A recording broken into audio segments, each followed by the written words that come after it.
Assalamualaikum warahmatullahi wabarakatuh. Waalaikumsalam warahmatullahi wabarakatuh. A'udzubillahi minasyaitonirrajim. Bismillahirrahmanirrahim. Alhamdulillahirabbil alamin.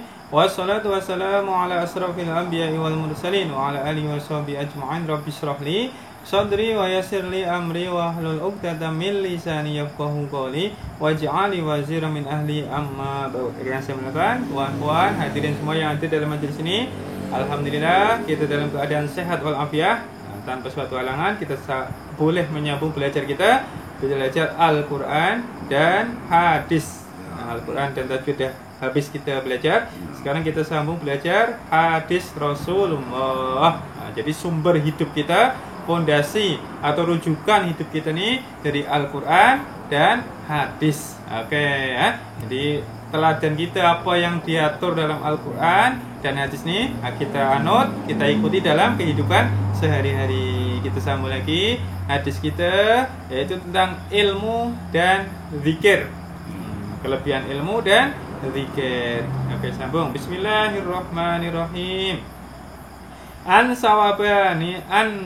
Saubana radhiyallahu an qala Rasulullah sallallahu alaihi wasallam la yuraddul qadara illa du'a wa la yazidu fil umuri illa al birru wa innar rajula la yuhramu ar-rizqa bidzambi yusibuhu, rawahul Hakim wa qala hadza hadisus sahih.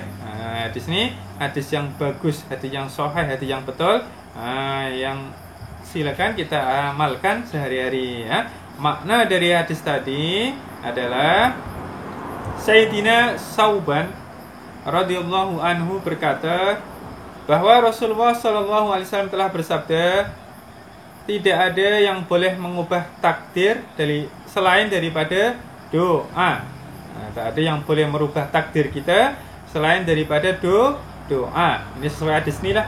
Jadi tiada apa-apa yang boleh memanjangkan umur selain daripada kebaikan. Kadang-kadang disebabkan perbuatan dosa, seseorang itu terhindar daripada rezekinya. Hadis riwayat Imam Hakim. Jadi yang boleh merubah takdir Allah nih antara lain adalah doa. Jadi banyak hal lagi yang boleh merubah takdir. Antara lainnya adalah doa. Kita berdoa, contoh supaya dipanjangkan umur, supaya dimudahkan rezeki. Itu termasuk boleh merubah takdir. Adalah doa sesuai hadis ini. Jadi tiada apa-apa yang boleh memanjangkan umur daripada kebaikan. Kalau kita banyak buat kebaikan, banyak beramal, bersedekah, bersilaturahim, maka insya Allah Allah akan panjangkan umur kita. Contoh takdir kita ditulis, takdir mu'alak. Takdirnya ada dua, takdir mubrom dan takdir mu'alak. Takdir mu'alak nih yang boleh berubah-ubah. Maksudnya sebab kita berdoa, maka kita boleh dirubah takdir kita. Contoh, kita jalani sepatunya kena langgar lori, maaf cakap ya, tapi sebab kita berdoa supaya kita selamat dalam perjalanan, maka Allah selamatkan kita tak jadi kena langgar. Contoh lepas itu kita berdoa supaya panjang umur, lepas itu kita banyak sedekah, lepas itu kita bersambung silaturahim, sepatunya ditulis 60 tahun, Allah panjangkan 20 tahun lagi menjadi 80 tahun. Itu antara lain boleh, namanya takdir mu'allak. Takdir apa? Mu'allak. Jadi boleh berubah-ubah sebab usaha kita. Kita sering bersedekah, lepas itu kita sambung silaturahim, maka Allah rubah umur kita menjadi panjang.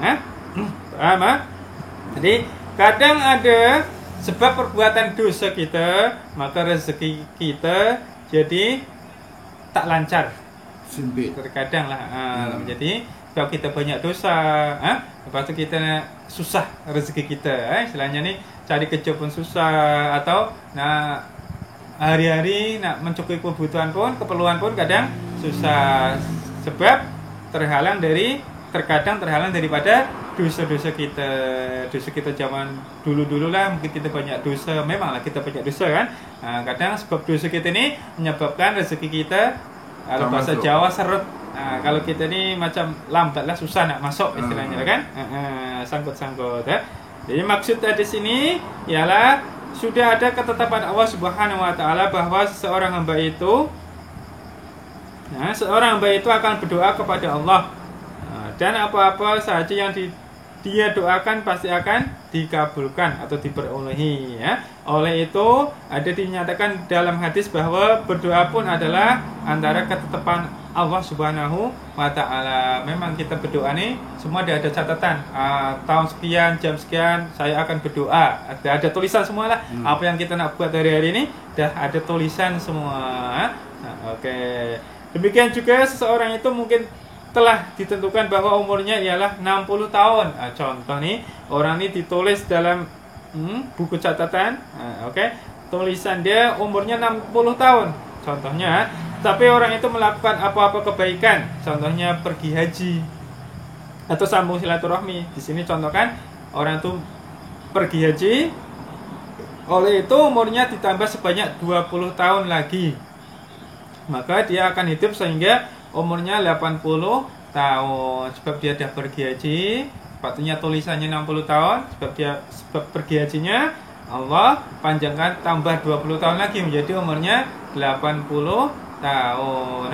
Atau yang dalam hadis lain, kalau kita selalu sambung silaturahim, jangan putus silaturahim dengan saudara mara, dengan adik-beradik, dengan kawan, dengan jiran. Kita rajin silaturahim, maka Allah panjangkan umur kita juga. Paham? Maknanya takdirnya ada dua. Ada takdir mubram yang tak boleh dirubah-rubah, dekat azali sana. Yang kedua takdir mu'allaq, boleh berubah-ubah. Sebab kita berdoa supaya selamat contohnya, atau sebab kita sambung silaturahim, atau kita pergi haji, menjadi tambah umur kita. Itu namanya takdir mu'allaq yang boleh berubah-ubah sebab kita berusaha antara lain buat kebaikan tadi. Paham? Oke, ada apa soalan, tuan-tuan? Ada. Sila. Sekarang macam ni lah, misalnya contoh lah, saya pergi balik kampung lah, misalnya saya 200 km lah ke atas, pergi balik pun macam itu. Bermakna kata saya subuh saya solat, Zuhur saya tak dapat, Asar saya tak dapat, Maghrib saya dapat, Isya saya dapat. Terus? Yang soalannya, yang dua fardu yang saya lepas tu macam mana? Saya nak kena qada balik tak ataupun tak payah? Oke. Ini namanya musafir. Namanya apa? Musafir ini perjalanan jauh yang melebihi jarak 80 km ke atas atau 85 km ke atas, maka Allah beri keringanan. Keringannya namanya sholat jamak takdim atau jamak qashar atau jamak takhir. Sebab kita tak tahu macam abang tadi lah. Jadinya kita tak belajar sebab lah, contohnya kan. Jadi kita tinggal je sholat tu. Tapi mungkin sebab kita tak tahu, semoga Allah maafkan. Sepatutnya sebaiknya abang buat ni apa? Dalam perjalanan yang jauh sampai 80 kilometer atau 85 kilometer ke atas, maka ada rukhsah atau keringan dari Allah, yaitu boleh kita jamak atau jamak takdim atau jamak qashar atau jamak takhir. Itulah yang boleh dijamak adalah zuhur dengan asar. Zuhur dengan asar contoh kan. Ada perjalanan kita tak cukup, maka kita berhenti, dah masuk waktu zuhur. Lepas tu kita berhenti dalam perjalanan tu sehingga kat mana surau apa tempat untuk solat, maka kita boleh asar nanti kita taruh dekat zuhur. Atau kita nak ringkas, maka namanya jamak qashar, jamak takdim qashar. Maknanya yang habis niatnya macam mana? Kalau niatnya, kalau tak tahu bahasa Arab, kita niatnya solat zuhur saja dalam hati lah. Saja aku solat zuhur 2 rakaat qashar lillahi ta'ala, Allahu Akbar. 2 rakaat saja solatnya. Biasalah Al-Fatihah, terus surah boleh. Lepas tu 2 rakaat salam. Lepas tu berikutnya sholat yang asar kita taruh dekat zuhur. Niatnya macam mana?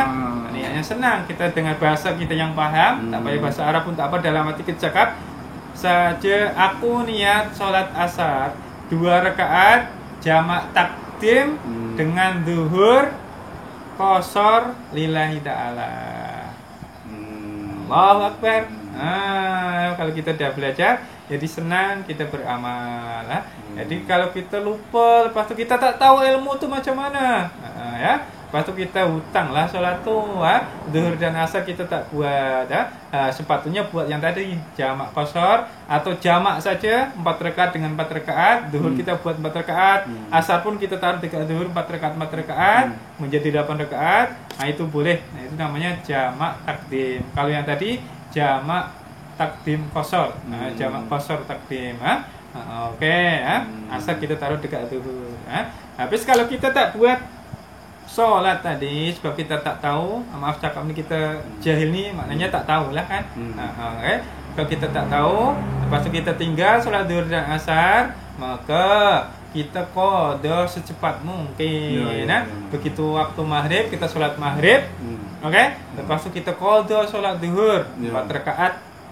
Lepas tu kalau penat, tak apalah, nanti lepas isya sholat asar qada asar. Kalau tak penat lepas maghrib itu terus qada zuhur, qada asar, semakin cepat kita qada semakin baik. Lepas tu kita istighfar, astagfirullah sebab kita tak tahu. Kita sampai tinggalkan sholat sebab perjalanan tadi. Kita istighfar lah supaya Allah maafkan. Patutnya kita buat macam tadi lah, jamak tadi, ya. Paham? Puas hati? Ya. Habis kalau bab itu macam mana? Kita kena belajar lah.